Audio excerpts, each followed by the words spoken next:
মাননীয় আমাদের যুব নেতা সফল মাইতি আমাদের প্রার্থীকে বরণ করে দিলেন।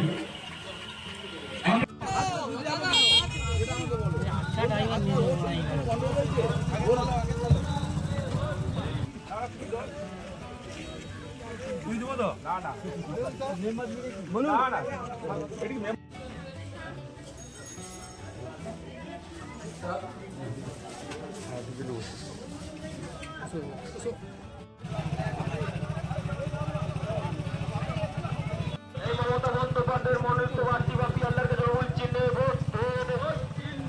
এই মমতা বন্দ্যোপাধ্যায়ের সুদক্ষ সৈনী বাপি হালদারকে জনগণ চিহ্নে ভোট দেন।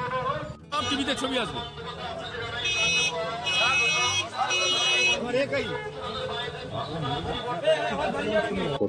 দেখুন, তৃণমূল কংগ্রেসের রেকর্ড তৃণমূল কংগ্রেস ভাঙবে। আগামী দিন মানুষ বিচার করবে যে কত ভোটে তারা যেতে হবে।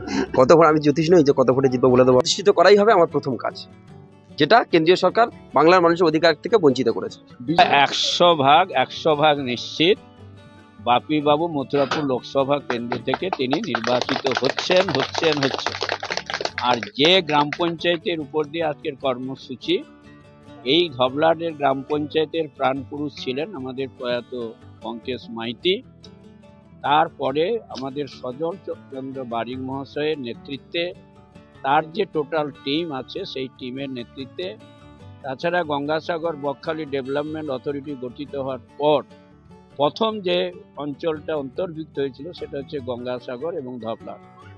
তাই উন্নয়নের মালা পরিয়ে দেওয়া হয়েছে।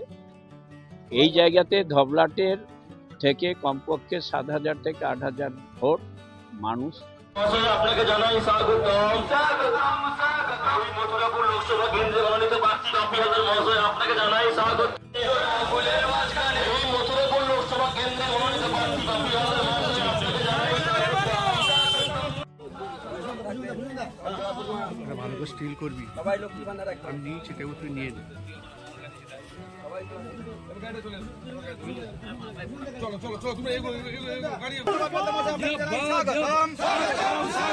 ধবলাটে পদার্পণ করার জন্য বাপি হালদার মহাশয় আপনাকে জানাই স্বাগতম।